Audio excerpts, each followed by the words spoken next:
Bonjour chers spectateurs, dans ce petit épisode, je vais vous parler de l'histoire des excellentes motos Brogg Superior.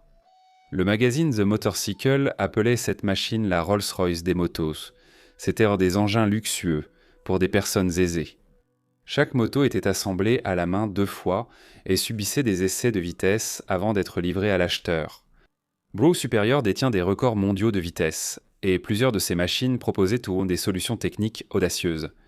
George Brugg fabriquait d'excellentes motos, alors parlons-en. Vous êtes sur la chaîne Crass Moto, bon visionnage.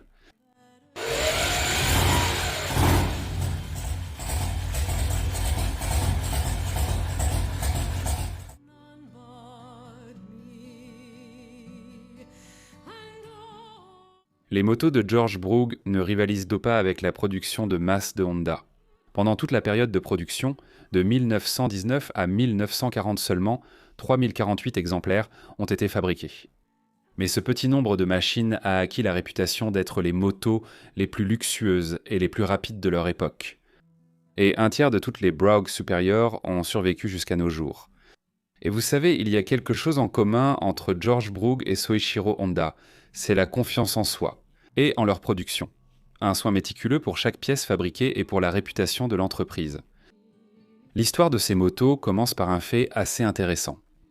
Le père de George, William Brugg, fabriquait à Nottingham d'abord des tricycles avec un moteur de Dion, puis plus tard des motos sous la marque Brugg.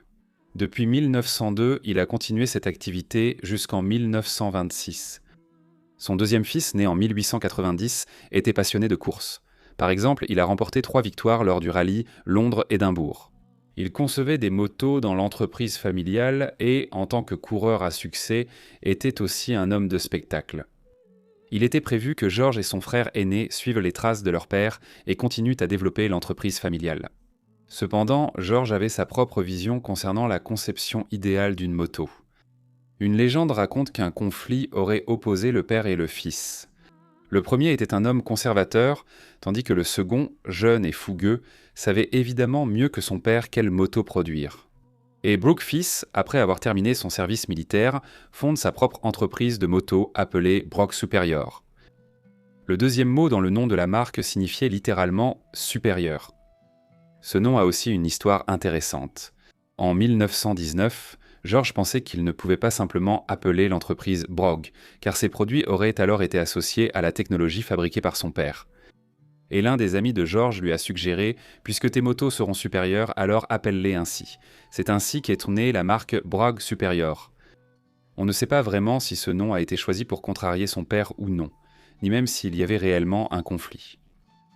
Et vous savez, George Brugg, même s'il était en quelque sorte un arriviste, il a eu l'intelligence de transformer ses ambitions et ses déclarations en succès. Il était coureur et voulait créer des machines puissantes pour d'autres têtes brûlées comme lui. Il occupe un garage en face du manoir familial et commence à créer sa première moto. Bien sûr, non sans l'aide de ses compagnons. Et là, il y a un point intéressant. La conception de la première excellente Brogg n'est pas le seul mérite de George. Dans cette histoire, il y a la personnalité de Percy Maillot, que George a rencontré en France à la fin de la Première Guerre mondiale, ainsi que sa rencontre avec William Montgomery, qui fabriquait de puissantes motos de course, et avec les produits de la société motocycliste Coventry Eagle. Et cela n'est pas surprenant en soi. Brugg, étant pilote et concepteur, se devait d'avoir de nombreuses connaissances de ce genre. Cependant, dans la grande majorité des sources, Percy Maillot n'est absolument pas mentionné comme un collaborateur de la création de la première moto Brogg Superior. Même George ne reconnaissait pas sa contribution. Mais dans l'une des sources, je suis tombé sur une information. Un extrait du journal Midland Daily Telegraph du 20 janvier 1921. Pour toute question sur les dessins mécaniques, calques ou schémas, adressez-vous à moi. Les maquettes récemment terminées et les plans de travail pour la moto Brogg Superior en 1919, bureau d'études du lieutenant Percy Maillot, 41 Wiley Road, Radford. Il n'est pas exclu qu'à un certain moment, les chemins de Percy et George se soient séparés, non sans disputes et rancœurs, mais ce ne sont que des suppositions. Quoi qu'il en soit, cela n'enlève rien au fait que Brugg fabriquait d'excellentes motos. En 1919, le premier prototype de la moto Brugg Superior Mark I a été construit équipé d'un moteur V-twin conçu par John Alfred Prestwich d'une cylindrée de 980 cm3 avec soupape en tête, modifiée selon les exigences de George. Environ 160 motos ont été présentées à l'exposition à l'Olympia, dont 50 étaient équipées de moteurs V-twin, mais la grande majorité était conçue pour être utilisée avec un sidecar. Les modèles sportifs, quant à eux, étaient équipés de moteurs de cylindrée relativement faibles, et le Marken sportif d'1 litre était sans concurrence et a fait sensation. Dans les 48 heures suivant l'annonce du prix, George a reçu des chèques de près de 20 passionnés souhaitant acquérir une moto Bragg Superior. Dès les débuts de la production, Bragg n'a pas pu répondre à la demande. Le deuxième prototype n'a été prêt qu'à la mi-mille, 921 articles à son sujet a été publié dans le magazine The Motorcycle le 30 septembre 1920. En janvier 1921, conscient que les locaux de production étaient extrêmement petits, George déménage à une nouvelle adresse sur Hayden Road. En avril de la même année, la production dans la nouvelle usine battait son plein, et pas moins de 3 motos avaient été fabriquées. En même temps, il serait judicieux de faire connaître ses produits, et Brugg l'a fait.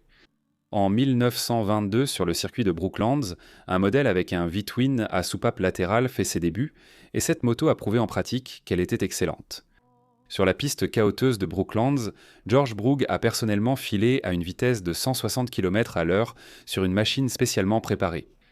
C'était un record inédit pour une moto à moteur à soupape latérale. Bientôt, le modèle a été présenté au public sous le nom de SS80. Les 2 lettres S signifiaient Super Sport et 80 indiquaient la vitesse garantie en miles que la moto pouvait atteindre. Cela correspond à environ 130 km/h. Ce fut un succès. La production en 22 a été multipliée par 34. 103 motos ont été produites. En plus de la SS80, les modèles Mark I et Mark II étaient également produits.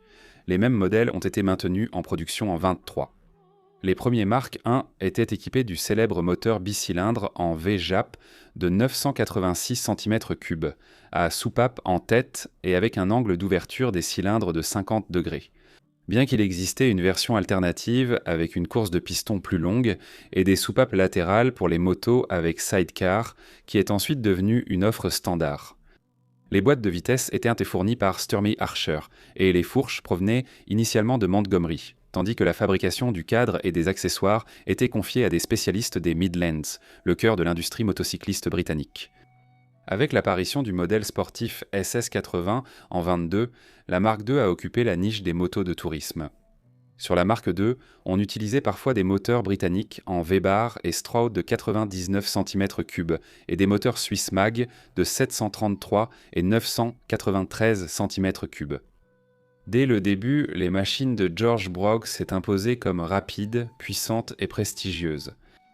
La plupart des motos Bragg Superior étaient fabriquées sur commande selon les souhaits du client, et il était rare de trouver 2 motos avec la même configuration.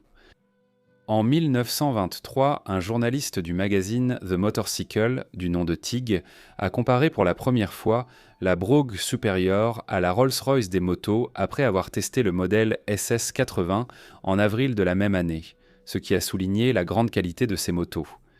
George Braff a profité de cette comparaison en incluant cette phrase dans les brochures publicitaires de l'année 24 et dès 1928, l'expression Rolls-Royce parmi les motos est devenue un élément clé de la publicité de l'entreprise.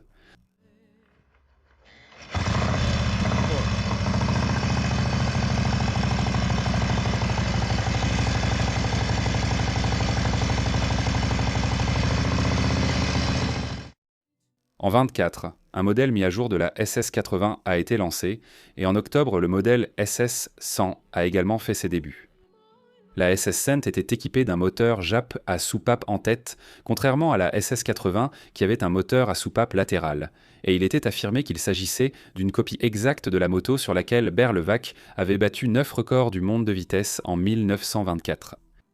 Levac n'était pas seulement un coureur, mais aussi un ingénieur-développeur chez le motoriste JAP. Le 6 juillet 1924, Herbert, sur la piste près de la ville d'Arpajon, un lieu populaire dans les années 20 pour établir des records de vitesse, a établi le record absolu de vitesse à moto sur une Brugg Superior équipée d'un moteur JAP. Sa vitesse moyenne sur le tronçon de contrôle était de 191,59 km/h. Et en plus, Levaque a établi un record pour une moto avec sidecar, en poussant la superbe Brugg à 160 km/h. Un autre record de vitesse absolue à moto a été atteint par la Brugg Superior le 25 août 1922. Bert Levaque a atteint la vitesse de 207,6 km/h. Ces exploits étaient une excellente publicité pour la marque. Sur cette photo, vous pouvez voir George Brugg lors de l'une de ses tentatives d'établir un record de vitesse. Arpajon 1928. Il a atteint 210 km/h, mais lors du trajet retour, le moteur est tombé en panne, rendant le record non officiel. George Brugg n'a pas tenté de nouveau l'expérience, et le modèle SS Sant était présenté comme une moto identique à celle sur laquelle courait Bert Levaque. Chaque moto était assemblée à la main 2 fois. Au départ, elle était entièrement assemblée puis démontée, et toutes les pièces étaient peintes ou galvanisées selon les besoins. Enfin, les pièces entièrement prêtes étaient assemblées une seconde fois.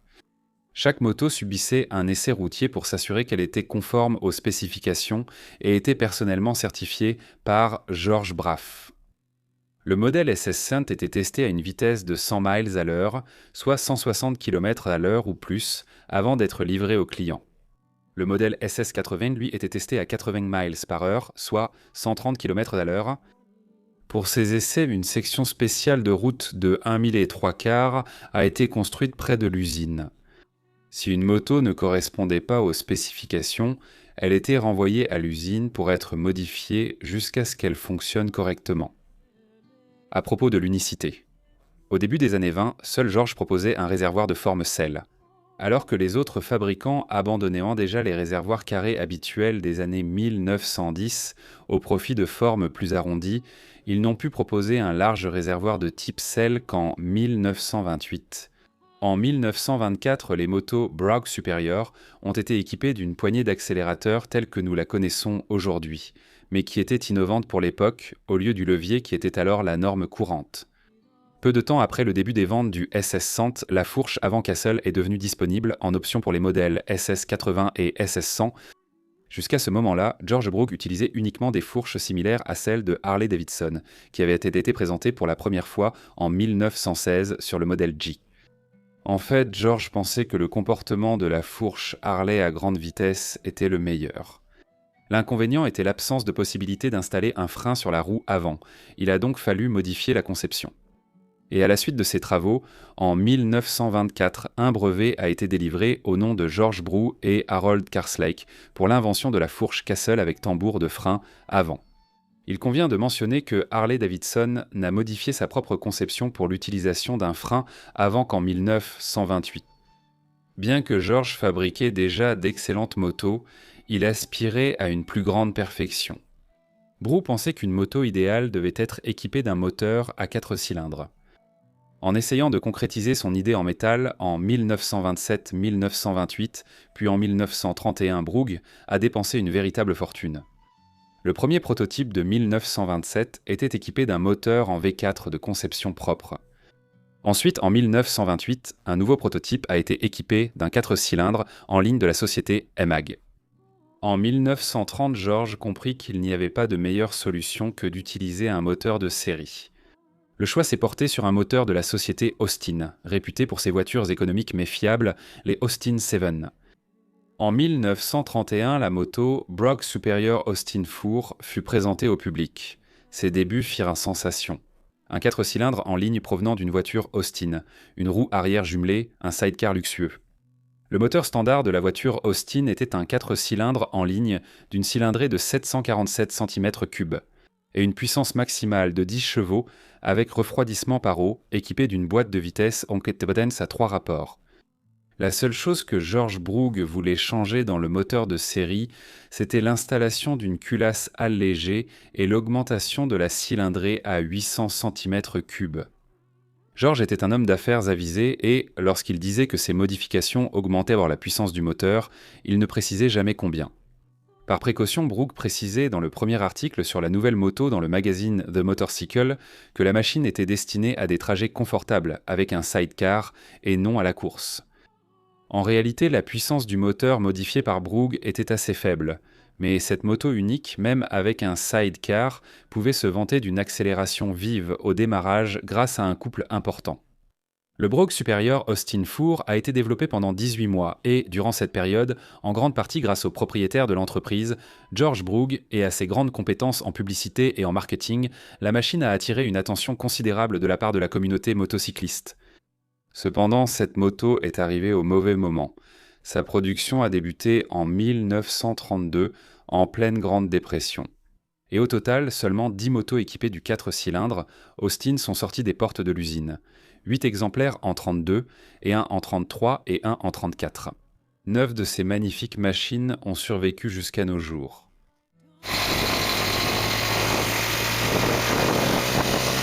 Brugg a dépensé 1000 livres sterling de l'époque pour le développement de la moto. Et une toute nouvelle Austin Four se vendait à 188 livres, moins cher que le modèle SS100. Et il faut dire un peu plus en détail à quoi les modèles SS80 et 100 doivent leur supériorité. Vous vous souvenez, à Brooklands, la SS80 a filé à 160 km/h. C'est grâce à la puissance du moteur, avec la version de série de 32 chevaux. Au départ, il était prévu que la SS100 remplace la 80 dans la gamme de modèles. Cependant, les bonnes ventes de cette dernière ont conduit à revoir la décision, et les deux modèles seront produits avec des améliorations jusqu'en 1939 inclus. Cette même moto, qui a établi le record en 1922, portait le surnom de Old Bill et, au cours de sa carrière de course, a remporté 51 courses sur 52. La seule fois où il n'a pas pu gagner, c'était à cause d'une crevaison peu avant l'arrivée. D'ailleurs, George Brugg a réussi à franchir la ligne d'arrivée, mais séparément de la moto. George a été projeté par-dessus le guidon à une vitesse d'environ 160 km/h et a roulé boulet sur le sol. Il a survécu par miracle, ne s'en tirant qu'avec de gros hématomes et des éraflures. Brugg était un coureur célèbre et il n'a quitté le sport qu'après un grave accident qui l'a obligé à passer 8 mois à l'hôpital, où il a subi des greffes de peau. Car il n'a jamais porté de vêtements de protection. Maintenant, parlons du modèle SS100. Vous avez déjà entendu dire qu'il garantissait une vitesse de 160 km/h. Il faut aussi dire quelques mots sur le potentiel de son moteur. En version d'origine, le V-Twin Jab d'1 litre modèle KT-OR développait 45 chevaux à 4800 tours par minute. Après la présentation du SS100 en 24 lors du salon de la moto, une version alpine Grand Sport, avec un équipement touristique complet, a été présentée un an plus tard. La même année, la société Brugg Superior a sorti une version de course appelée Pendine Racing, nommée d'après les sables de Pendine, où Malcolm Campbell a établi plusieurs records mondiaux de vitesse. Le moteur de cette version a été préparé et la moto atteignait 180 km à l'heure garantie. En 29, la puissance du modèle de base SS100 est passée à 50 chevaux et en 1934, la Pendine Racing a reçu un moteur Jab d'une puissance incroyable de 75 chevaux. Et jusqu'en 1935, tout cela se faisait avec une boîte de vitesse à 3 rapports à commande manuelle. En 1935, un changement de vitesse au pied fut introduit. L'année suivante, la moto eut des boîtes Norton à 4 rapports. Cette excellente moto a à son actif de nombreux records et victoires en course. Nous avons déjà parlé un peu des records, mais en voici encore quelques-uns. En 1932, Ronald Storey a parcouru un demi-mille départ arrêté à Brighton à la vitesse de 130,5 km à l'heure. En 1939, Noel Pope a établi le record absolu du circuit de Brookland, 200,38 km à l'heure sur la SS100.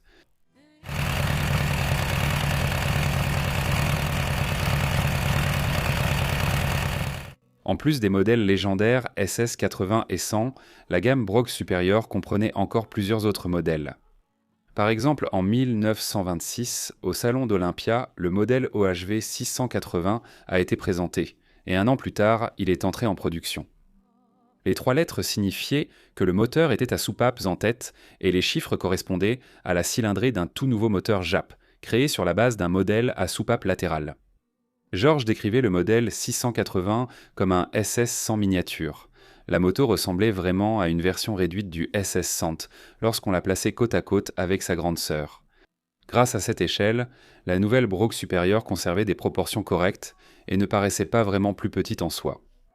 L'empattement de 1423 mm, le réservoir de 10 litres et la vitesse maximale de 130 km/h pour un prix équivalent aux 2/3 de celui du SS Cent offraient la même excellence et presque autant de plaisir. En plus du prix total de 100 livres, pour 10 de plus, l'acheteur pouvait obtenir l'éclairage électrique et un klaxon. La moto se manœuvrait parfaitement, offrant au conducteur un sentiment de sécurité et de confort à la fois. Les contemporains notaient généralement la douceur inhabituelle du fonctionnement du moteur. L'apparition de ce modèle a été un coup marketing très judicieux. Après que le nom Brogg Superior ait déjà acquis une réputation, un modèle moins cher a permis à un plus grand nombre de passionnés de moto de devenir les heureux propriétaires d'une Brogg Superior. Au début de l'année 1928, un moteur OHV 680 choisi au hasard a été soumis à un test sérieux sur le site de production de Jap à Tottenham. Les essais ont été réalisés en présence d'un observateur indépendant. Le moteur a fonctionné pendant 50 heures lors de plusieurs tests, 2 de 10 heures et 6 de 5 heures. Le papillon du carburateur était ouvert à moitié, ce qui faisait tourner le moteur à 3000 tours par minute. L'expérience équivalait à une distance parcourue de 4828 km à une vitesse de 88 km/h. La consommation de carburant mesurée était de 4,35 litres au 100 km. Après l'essai, le moteur a été entièrement démonté et inspecté. Aucune pièce ne présentait de traces d'usure. Il n'y avait pas de calamine dans les chambres de combustion et très peu sur les pistons. Après l'inspection, le moteur a été remonté et a passé des essais routiers. En 1929, le modèle 680 a reçu une suspension de roue arrière. Lors de la première année complète de production, 144 motos ont été vendues. Le prix relativement bas a rendu les ventes de l'OHV 680 immédiatement réussies, ce qui s'est traduit par la construction de 547 motos. Ce chiffre n'a été dépassé que par le modèle SS80. La production de la 680 a cessé en 1936. Un admirateur particulier de la Brogg Superior SS Cent était Lawrence d'Arabie, également connu sous le nom de Thomas Edward Lawrence, le légendaire officier du renseignement britannique, archéologue et écrivain. Il possédait 8 motos Brogg Superior, dont la plupart étaient des modèles SS Cent. Sur cette machine, depuis 1922, il a parcouru plus de 160 000 km. C'est l'amour de la vitesse qui a perdu Lawrence. Il y cherchait un exutoire, mais il y a trouvé la mort. Sur sa 7e Brogg Superior, alors que sa 8e moto avait été commandée et devait bientôt arriver dans son garage, le 13 mai 1935, Thomas a eu un accident de la route. La visibilité était limitée, la route plongeait vers le bas, et il a soudainement aperçu 2 garçons à vélo. Pour éviter la collision, Lawrence a dévié, a perdu le contrôle et a été projeté en avant par-dessus le guidon. N'ayant pas de casque, il a subi un traumatisme crânien grave, qui l'a plongé dans le coma. 6 jours plus tard, le lieutenant Lawrence est mort à l'hôpital sans reprendre connaissance. L'incident a eu un grand retentissement, et la mort de cette personnalité connue a permis de sauver la vie de nombreux autres motards à l'avenir. Le docteur Hugh Kearns, qui a suivi Lawrence pendant ses 6 jours de coma, a décidé d'étudier le lien entre les accidents de moto et les traumatismes crâniens, et il a publié les résultats de ses recherches dans une revue médicale britannique. C'était le tout premier rapport de l'histoire sur ce sujet. Kearns a supposé que des milliers de morts de motards en Grande-Bretagne auraient sans pu être évitées si la tête des pilotes avait été protégée. Cela a conduit le docteur Kearns, officier de l'armée britannique, à demander à ses supérieurs d'imposer le port obligatoire d'une protection pour la tête aux motards militaires. Ces efforts n'ont pas été vains, et dès 1941, les motards militaires ont été obligés de porter un casque en liège et en caoutchouc. C'était un grand progrès dans le développement des casques de moto.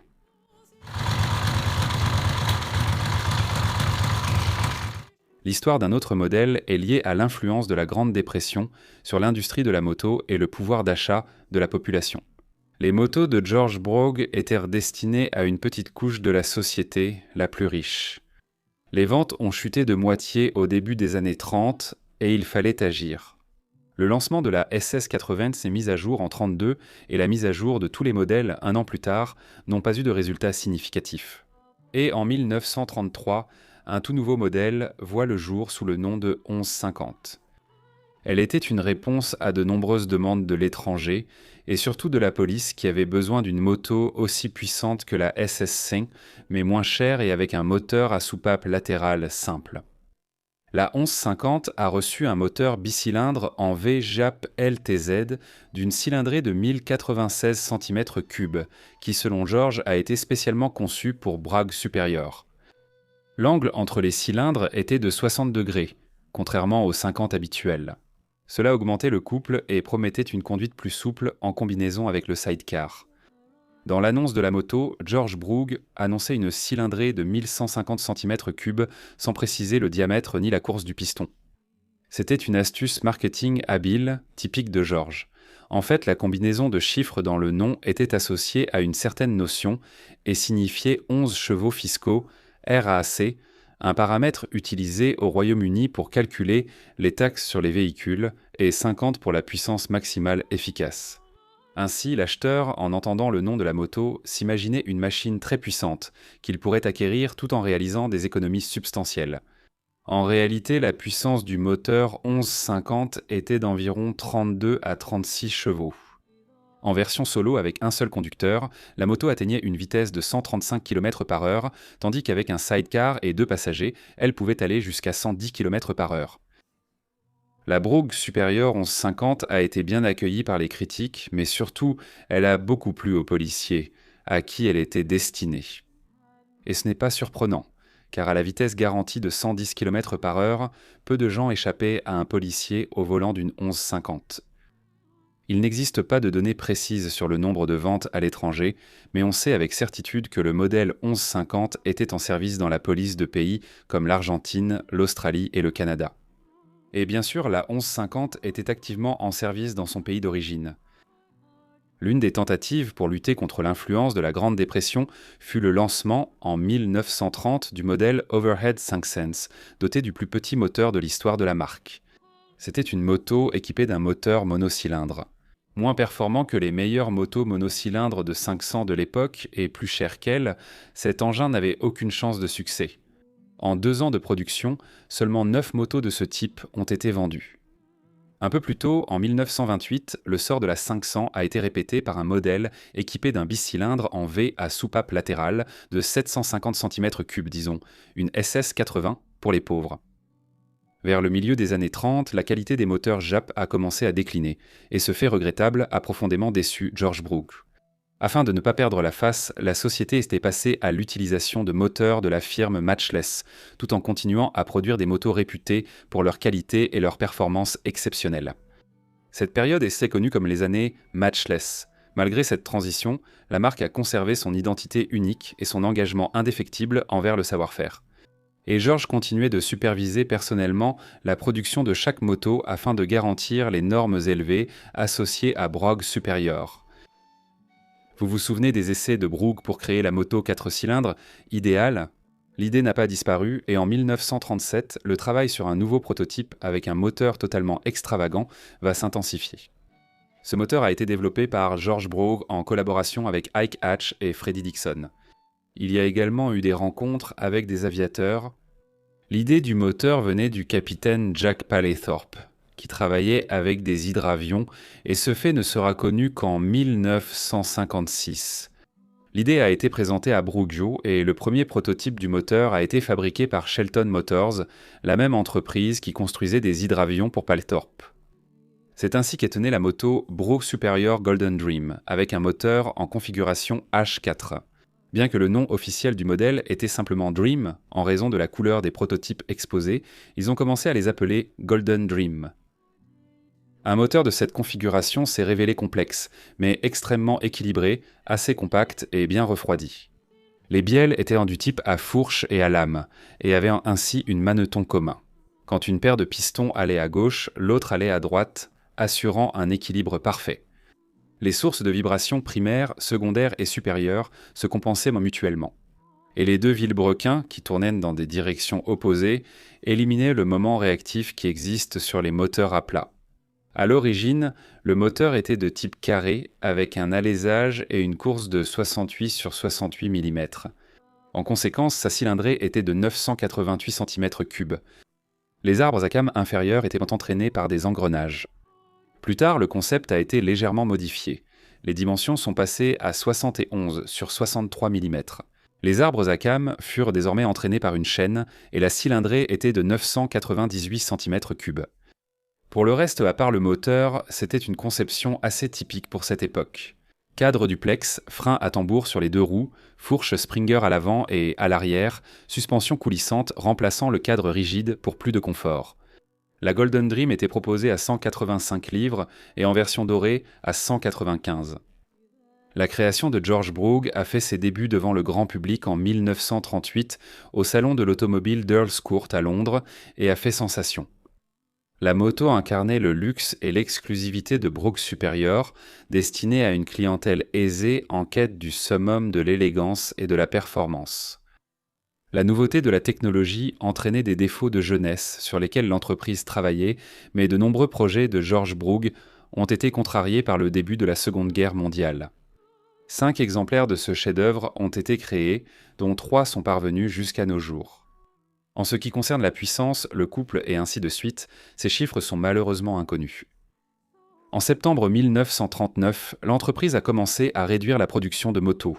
Les 10 derniers exemplaires du modèle 1150 ont été fabriqués en 1940, puis elle s'est consacrée à la fabrication de pièces pour l'industrie aéronautique. En particulier, les capacités de production de Brugg ont été utilisées et étendues pour la fabrication de pièces pour le moteur d'avion Rolls-Royce Merlin. Ironiquement, après de nombreuses comparaisons entre les motos de George Brugg et les voitures Rolls-Royce, ces deux marques collaborent désormais. Brugg Superior est resté fidèle à l'industrie aéronautique même après la guerre, et ses motos sont devenues l'une des plus grandes légendes de l'histoire de la moto. George Brugg a sans doute eu raison de penser que la période d'après-guerre ne serait pas la meilleure pour que les citoyens achètent des motos de luxe. George a vécu une longue et brillante vie et est décédé dans sa maison à Pendine, le 12 janvier 1970, à l'âge de 79 ans. Dans cette même petite ville dont la plage de sable a longtemps été populaire parmi les amateurs de vitesse. Après la mort de George, l'entreprise a été liquidée. Les marques légendaires finissent toujours par revenir. En 2008, l'homme d'affaires britannique Mark Upham a acquis les droits de la marque Brugg Superior et a commencé à travailler sur un nouveau design de la machine. La première nouvelle moto Brugg Superior SS Cent a été présentée au public en 2013. L'apparence extérieure et la conception du nouveau SS 100 font référence au style classique des Brugg Superior d'origine. Pourtant, Upham n'hésite pas à utiliser des technologies modernes. La Brugg Superior moderne vient du début du XXe siècle. Ce sont des motos haut de gamme pour des personnes fortunées. Depuis sa renaissance, l'entreprise a reçu de nombreux prix et des critiques élogieuses pour ses motos. En 2018, l'entreprise a présenté une série limitée AMB 001, une moto développée en collaboration avec Aston Martin. L'AMB 001 est équipée d'un moteur turbocompressé et d'un cadre en fibre de carbone, ce qui en fait l'une des motos les plus avancées du marché. Aujourd'hui, la société Brugg Superior continue de produire des motos haut de gamme, très prisées par les collectionneurs et les passionnés du monde entier. Chaque moto est assemblée à la main selon les normes les plus strictes, témoignant de l'engagement de la marque envers une qualité irréprochable. Ces dernières années, un Brugg Superior a élargi sa gamme en y ajoutant des modèles tels que la SS Cent Alpine Grand Sport et la Pendine Sands Limited Edition. Quant au Brugg Superior original de 1919 à 1940, elles prennent de la valeur chaque année. Lors des enchères, ces motos sont achetées et vendues pour des sommes folles. Que diriez-vous par exemple d'un prix de 500 000 $? Et pour la 7e moto de Lawrence d'Arabie, qui a été restaurée et est exposée à l'Imperial War Museum de Londres, on a proposé environ 1 million, mais le musée a refusé de la vendre. C'est ici que, mes amis, mon récit touche à sa fin. Voilà l'histoire des excellentes motos Brugg Superior. Une histoire de luxe, de vitesse et de qualité sans compromis. Vous savez très bien comment soutenir mon travail. Un like, un commentaire, un abonnement, toutes ces actions sont bien sûr les bienvenues. Merci pour votre attention, c'était la chaîne Crass Moto. À bientôt.